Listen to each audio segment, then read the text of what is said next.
al-hidayah. Nikmat yang besar untuk kita kalau satu pilih hidayah. Di dalam sholat kita, ihdinas siratal mustaqim. Berapa kali kita baca ihdinas siratal mustaqim dalam sehari? Minimal 17 kali. 17 rakaat ditambah bapak-bapak sunnahnya.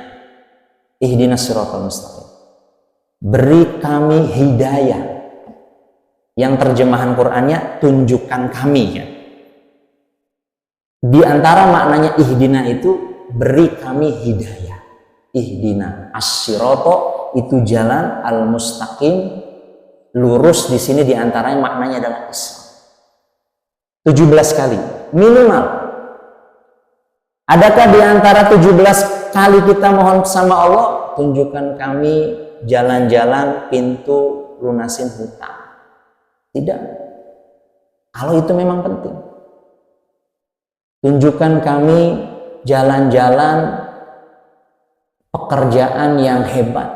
Tunjukkan kami jalan-jalan perniagaan yang sukses dan anti gagal. Tidak.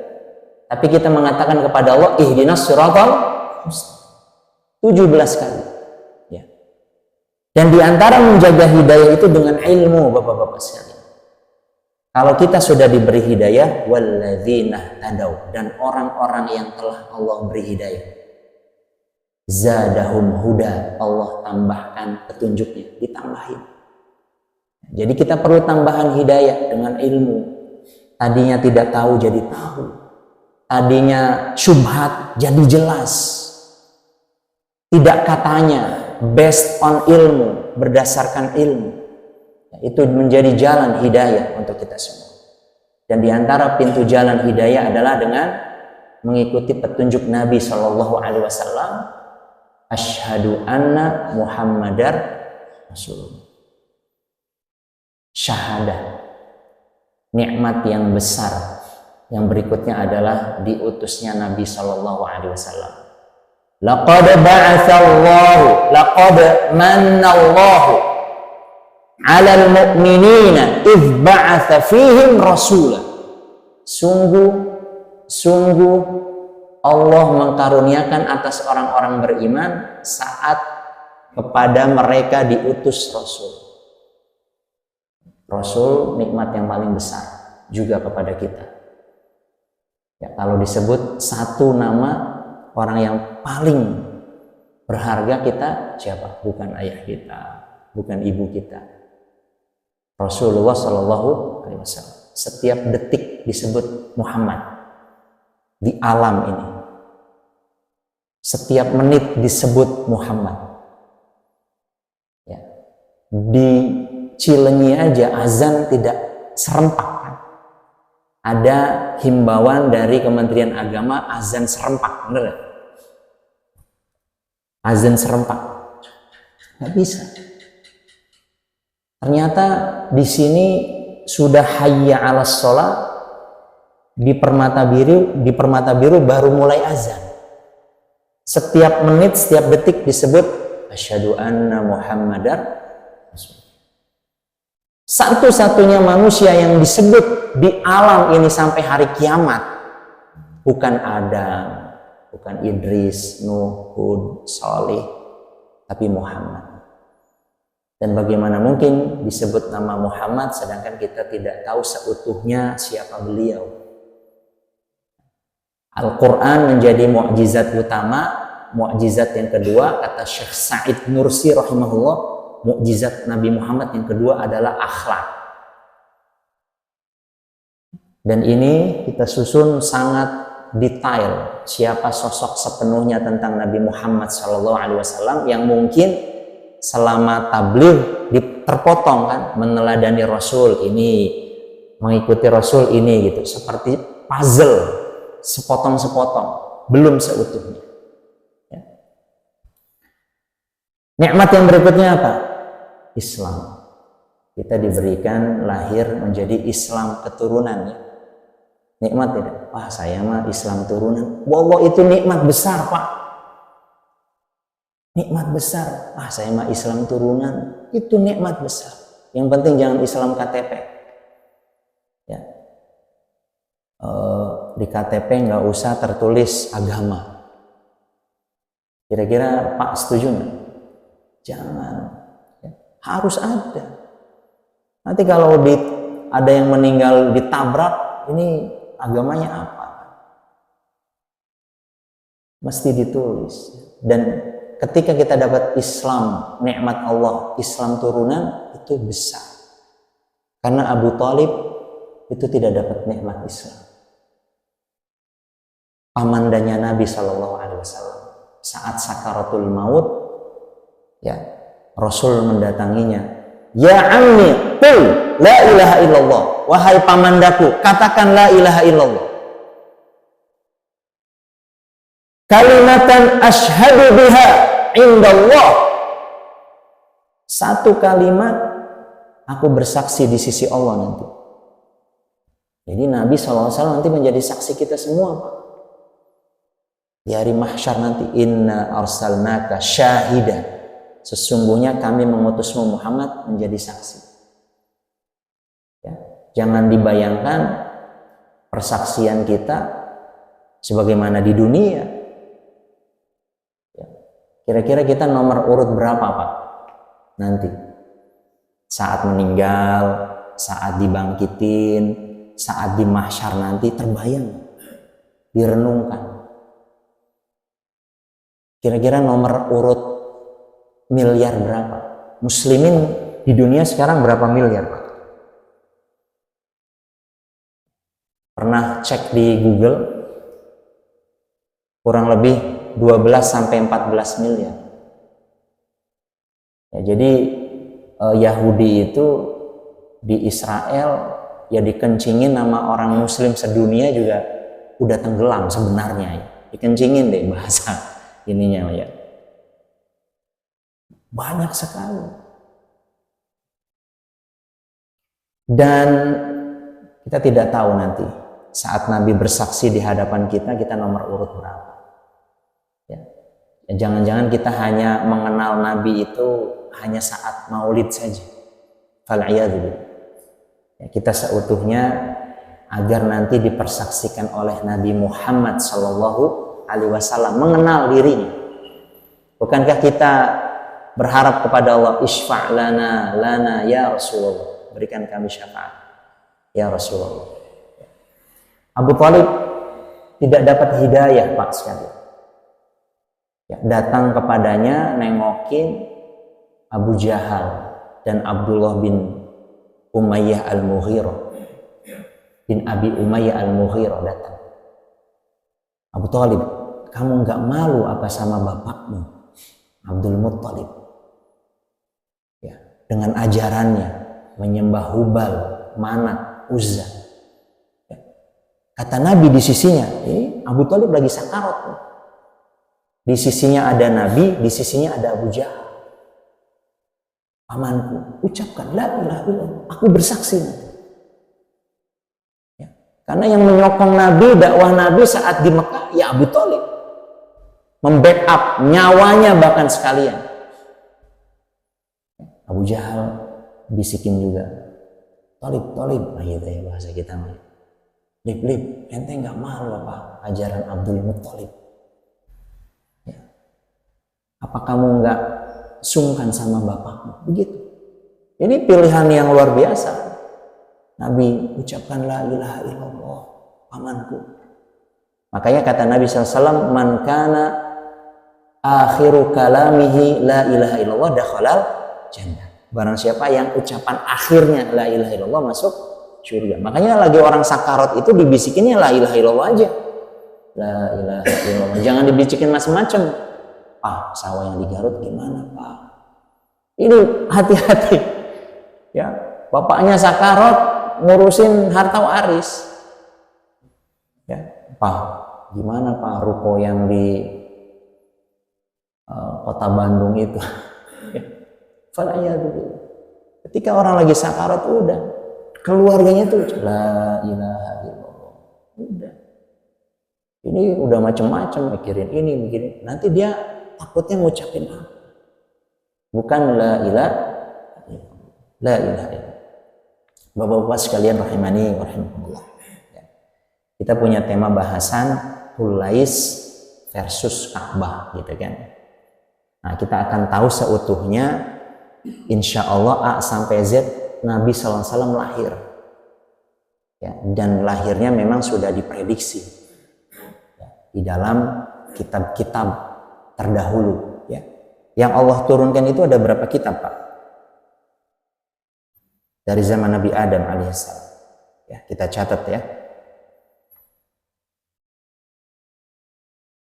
Kata Imam Syafi'i ya, al-ilmu saydun, ilmu itu seperti buruan.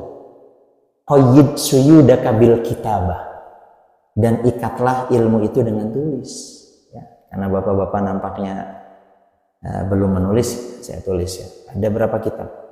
104 kitab, Pak. Kelihatan nggak di situ? 104 kitab, Pak. Banyak nggak? Ya. Yang kita tahu di Al-Quran, Taurat, Injil, Zabur, Suhuf.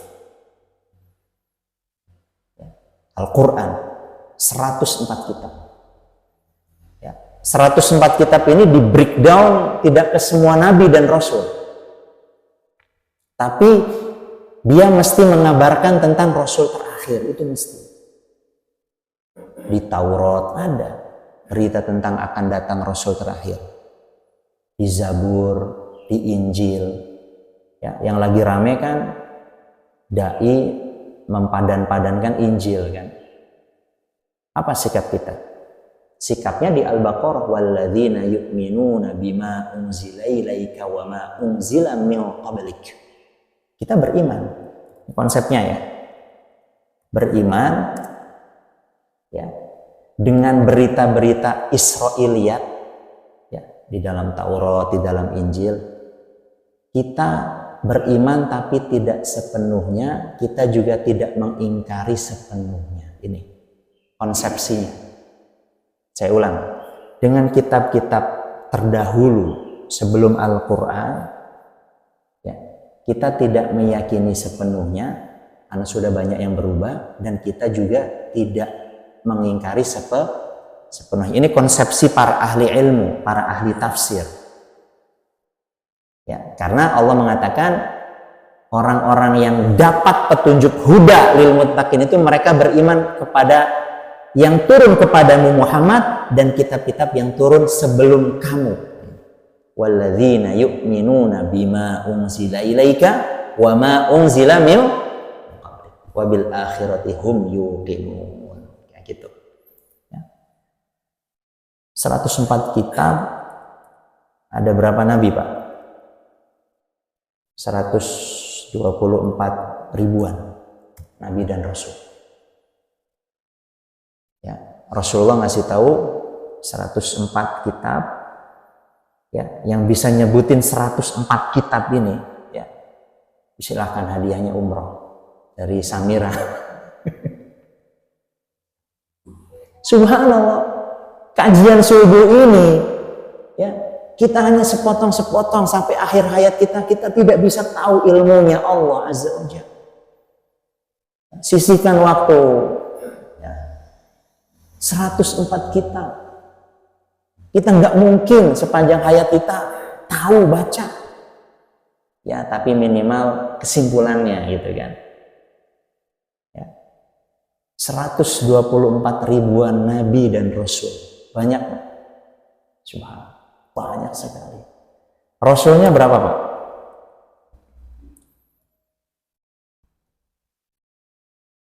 Mau ditulis berapa, Pak?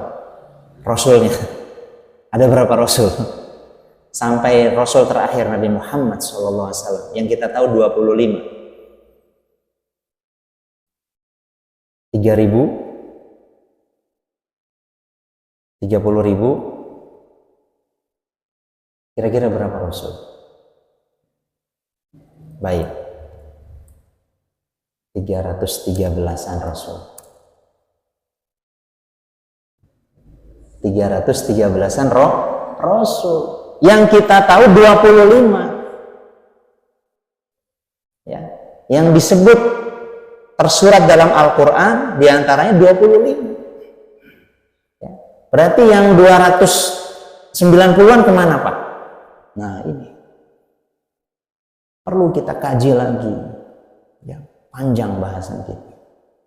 Ya, nah dari 300-an Rasul itu imamnya para nabi dan Rasul siapa? Muhammad. Ya, saat di Baitul Maqdis itu Rasul-Rasul itu roh-rohnya dibangkitkan. Ya, imamnya nabi, makanya nabi itu disebut Imamul Anbiya'i wal Mursalin. Imamnya para nabi dan Rasul. Jadi sholat. Ya, dari Nabi Adam ya, sampai Rasulullah itu Muhammad. Ya, makanya ada di Mesir itu Pak Kristen Ortodoks. Ya, itu Kristen Ortodoks itu mereka pakai jubah bapak-bapaknya, ya kayak saya gitu, peci, kayak surban. Ibu-ibunya pakai jilbab, ya, jilbab sempurna. Ya, pasturnya pakai bahasa Arab, udah Mesir gitu. Yang nggak ngerti ini ngaji ya, bukan ya. Dan mereka kebaktiannya itu ada ruku dan sujud. Ada ruku dan sujud. Kira-kira kalau ditanya, kan kami lebih dulu daripada engkau, saudara-saudara kami yang dari Islam. Jawabnya apa? Ya karena nabi-nabi, rasul-rasul terdahulu itu muslim. Sholat. Jadi Nabi Adam tuh sholat Pak. Nabi Isa tuh sholat. Ya.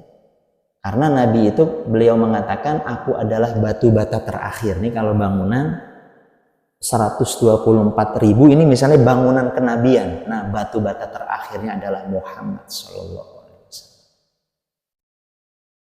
Ya, berarti mereka itu mengikuti ajaran dari Allah, perintah dari Allah.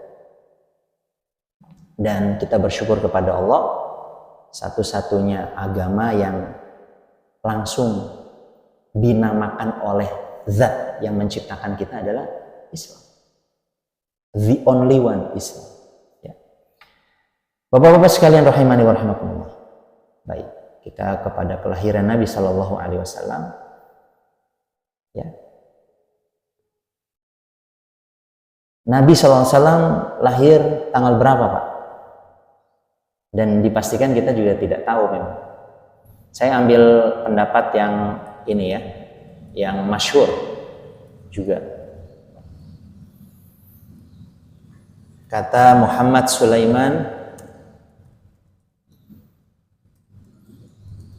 Al-Mansurfuri dan Mahmud Basya Al-Falaki. Ya, ini ulama-ulama besar, terutama Mahmud Basya Al-Falaki ini pakar astronomi, Pak. Jadi kalau ada orang bisa menghitung dengan metodologi hisab untuk penentuan Ramadan, ya sebenarnya ru'yatul hilal itu nggak mesti saat Ramadan doang, gitu kan? Tapi di Indonesia kan begitu, satu Ramadan ya konsensus, ya kan? Sama menjelang satu Syawal. Tiap bulan sebenarnya kapan nih nanti satu Rabiul akhirnya. Jadi akan menemui titik kesamaan. Ya. Ini pakar astronomi. Ya. Beliau-beliau kira-kira memilih apa? Kalau di sini kita ambil pendapat 12 Rabiul Awal. Ya. 9 Rabiul Awal. Ya. Nabi SAW itu lahir 9 Rabiul Awal. Jadi kalau ada yang bilang Maulid Nabi 9 Rabiul Awal, dia juga betul, tidak masalah. Ya. Kata Mahmud Basya Al-Falaki dari Masehinya tanggal berapa? Tanggal berapa? 20 April atau 22 April 571 Masehi. Nah ini. Nabi SAW lahir secara Masehinya. Ya, jadi kalau di antara teman-teman kita yang punya kalender Ramadan 2032, tanggal berapa kira-kira Pak? Kita mulai puasa Ramadan 2032. Satu Ramadan. Tapi udah tahu Masehinya, kan ada tuh. Ya. Sultan Agung, ada kalender Jawa kan. Itu beliau tuh ahli astronomi. Ya. Makanya kalau punya kalender kan ada yang Hijriyah, ada yang Jawa, ada yang nasional. Itu Sultan Agung itu sudah tahu. Menulis. Orangnya sudah wafat. Jauh. Ya. Kapan terjadi Ramadan? Ya. Dan ini Mahmud Basya Al-Falaki ya, menyebut tanggalnya 20 April atau 22 April 571 Masehi. Ya. 9 Rabiul Awal tahun apa Pak? Tahun gajah. Baik. Kita mulai. Dari tadi kita sudah mulai. Kenapa disebut dengan tahun gajah? Bapak-bapak sekalian rahimani wa rahimakumullah, saat di 570-an Masehi ini, ya, kita lihat petanya ya.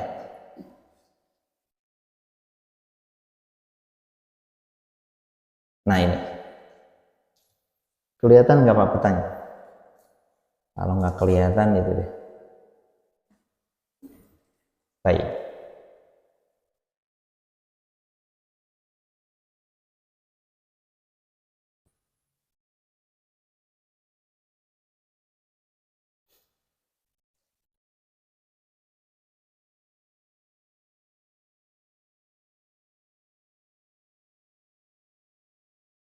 Ini posisi Mekah di sini nih, yang saya kursornya di sini nih, ya. Di 570-an Masehi, terima kasih Pak. Ethiopia, Habasyah, itu pemimpinnya, panglimanya, rajanya namanya Himyar. Panglima perangnya namanya Abroha. Ya, itu ngiri sama Ka'bah, sama bangsa Arab. Ya. Jadi bangsa Arab itu dulu secara peradaban tertinggal Pak. Kok bisa bangsa gurun tapi banyak orang ke sana? Yaman subur banget Pak, subur. Saat itu ya 570-an. Ya, hari ini zaman sekarang negara yang paling subur negara apa Pak? Indonesia. Mungkin loh ya, mungkin ya. Ya. Subhanallah. Baik. Ngiri Pak, Raja Abroha, atau sebenarnya ada yang mengatakan dia ini raja, ada yang mengatakan ini panglima, pemimpin. Ya. Kok bisa? Bangsa Arab gersang, minat pengunjungnya tinggi, turismenya tinggi. Abroha bermimpi, bercita-cita ingin membangun sesuatu yang lebih mega dari Ka'bah, ya, dari Ka'bah. Ya. Seperti era-era sekarang, ya, negara-negara berlomba mendesain, membangun gedung-gedung pencakar langit kan. Memang Nabi mengatakan yatatawaluna fil bunyan. Nanti di akhir zaman itu ya manusia itu berlomba-lomba meninggikan bangunan.